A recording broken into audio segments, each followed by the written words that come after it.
दोस्तों, उत्तराखंड में एक ऐसा मंदिर मौजूद है, जहां भगवान की मूर्ति का हाथ हर साल पतला होता जा रहा है। और मान्यता ये है कि जिस दिन ये हाथ टूट जाएगा, उस दिन बद्रीनाथ जाने का रास्ता भी बंद हो जाएगा। क्या सच में कलयुग के अंत का संकेत छुपा है यहाँ? आज मैं आपको लेके चलूंगा 1200 साल पुराने उस रहस्यमय मंदिर में, जहां इतिहास, आस्था और भविष्यवाणी तीनों एक साथ मिलते हैं। मेरी जर्नी स्टार्ट होती है माँ धारी देवी का आशीर्वाद लेने के बाद, जिनको कि प्रोटेक्टर ऑफ चार धाम भी कहा जाता है। कहते हैं कि किसी भी धाम पे बिना बुलावे के आप जा ही नहीं सकते। और जब मैंने यहाँ पे माँ धारी देवी के दर्शन किए थे, तब मुझे ये चीज फील भी हुई। रास्ते में ये ब्यूटीफुल से पहाड़ आपकी जर्नी को अनफॉरगेटेबल बना देते हैं। And one more thing, you feel incredibly lucky when you get the front seat in the car, capturing these beautiful travel moments throughout the journey आपकी डेस्टिनेशन तक। चमचमाती धूप के साथ गाड़ियां भी खड़ी हैं यहाँ पे लंच ब्रेक के लिए। ब्यूटीफुल व्यू है यहाँ पे, और हमने भी अपनी गाड़ी साइड में यहाँ पे लगा ली है। डेस्टिनेशन पहुंचने में अभी थोड़ा वक्त है, तो चलो मैं भी टेस्टी सा लंच कर लेता हूँ और फिर मिलता हूँ आपको लंच के बाद। और यहाँ पे गाइस हमारा खाना भी आ चुका है, तो ये ऑर्डर किया हमने। तो चलो खाते हैं खाना, देखते हैं तोड़।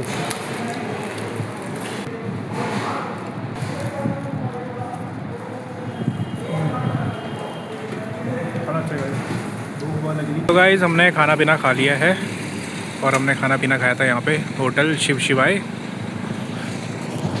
और ये होटल है भाई बद्रीनाथ धाम। जब आप जाओगे तो उसी रास्ते में ही है, और बढ़िया खाना था, सिंपल खाना, मुझे बहुत ही अच्छा लगा। तो आई रेकमेंड कि आप इस होटल में खा सकते हो, खाना बढ़िया है।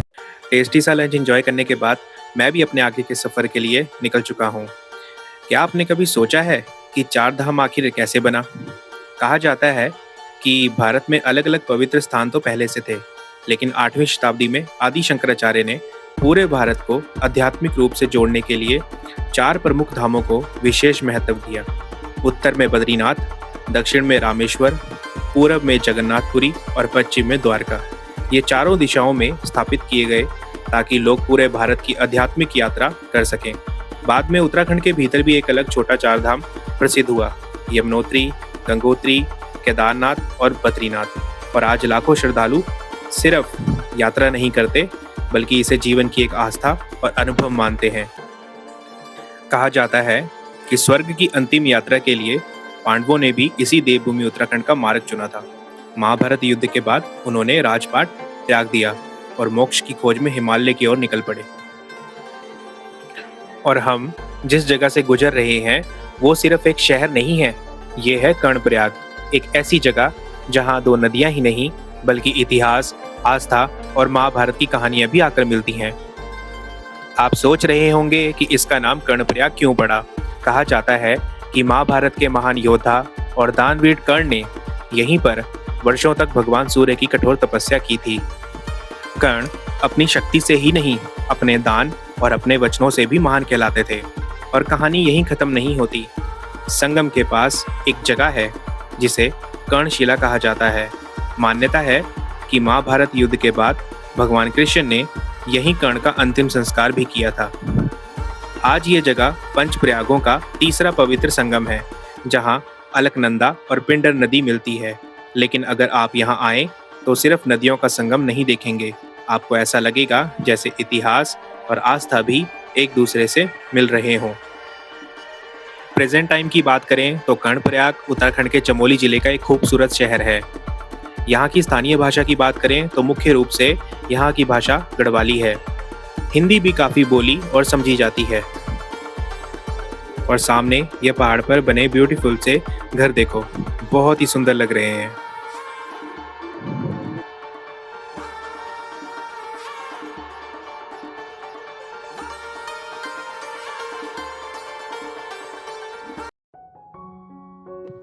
जैसे जैसे हम करीब पहुंच रहे हैं, पहाड़, नदियां और यहाँ की कहानियां सब मिलकर इस सफर को और भी खास बना रहे हैं।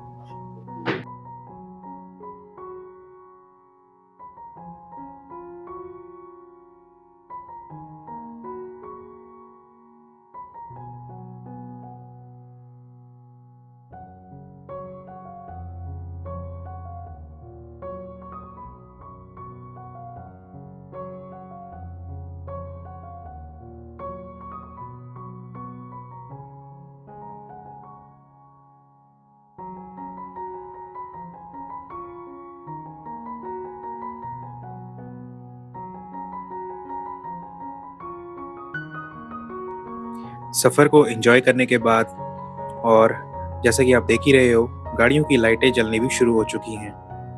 तो हमें डेस्टिनेशन में पहुंचते-पहुंचते शायद रात हो जाएगी।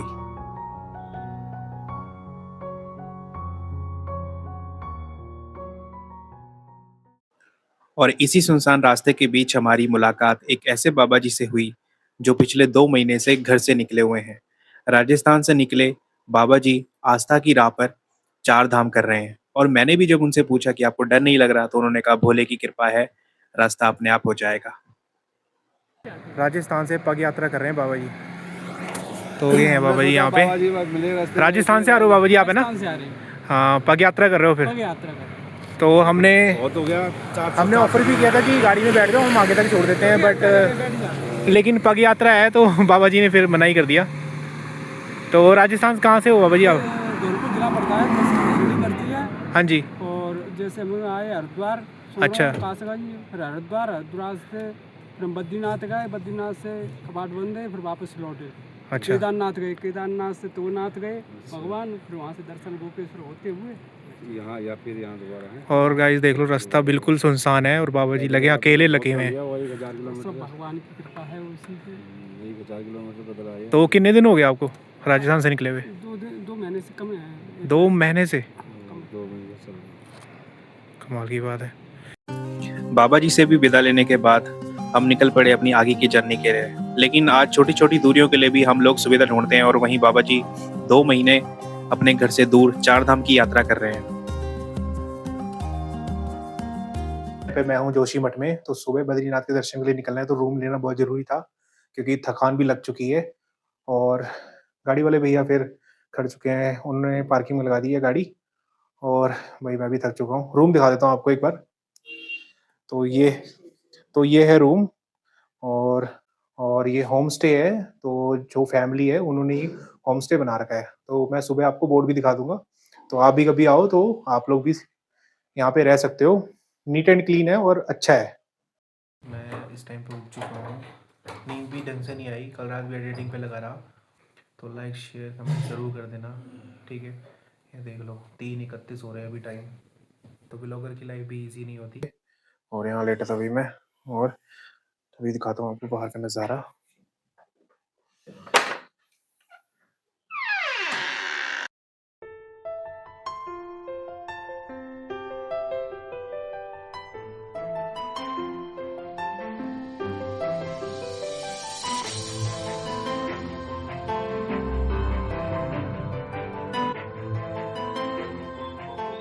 और यहाँ पे रात में बारिश भी हुई थी, तो चलो जी व्लॉग की शुरुआत भी कर लेते हैं।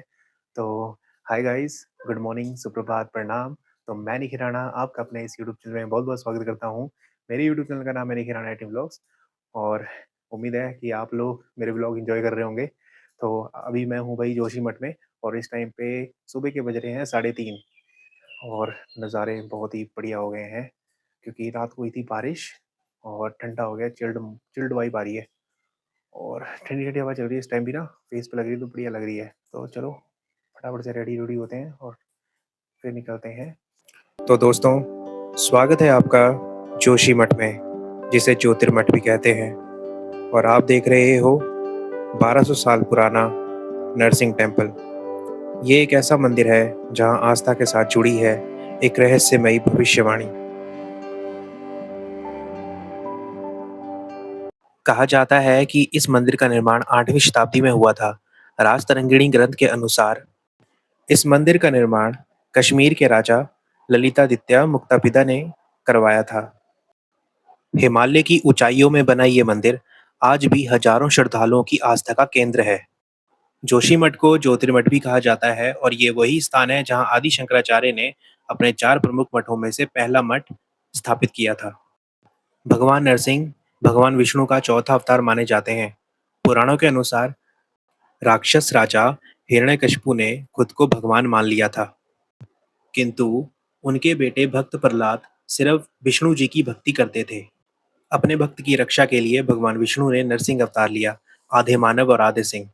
भगवान नरसिंह ने हिरण्यकशिपु का अंत किया और बाद में भक्त प्रहलाद की प्रार्थना से शांत हुए। मान्यता है कि जोशीमठ के इस मंदिर में भगवान उसी शांत स्वरूप में आज भी विराजमान है। इस मंदिर की सबसे खास बात यह है कि सर्दियों में जब बद्रीनाथ मंदिर के कपाट बंद हो जाते हैं, तब भगवान बद्री विशाल की पूजा अगले 6 महीने तक यहीं की जाती है। भारी बर्फबारी के कारण जब बद्रीनाथ पहुंचना मुश्किल हो जाता है, तब नरसिंह मंदिर ही भक्तों के लिए सबसे पवित्र स्थान बन जाता है। लेकिन दोस्तों, इस मंदिर को सबसे ज्यादा प्रसिद्ध बनाती है यहाँ की रहस्यमयी मान्यता। मंदिर में स्थापित भगवान नरसिंह की मूर्ति का एक हाथ धीरे धीरे पतला होता जा रहा है। स्कंद पुराण में भी लिखा गया है, यदा नरसिंहस्य बाहुपतिष्यति जय विजय पर्वतो मिलिष्यत तदा बद्री मार्ग अवरुद्धो भविष्यति भविष्य बद्रीनाथे विष्णु पूजा भविष्यति।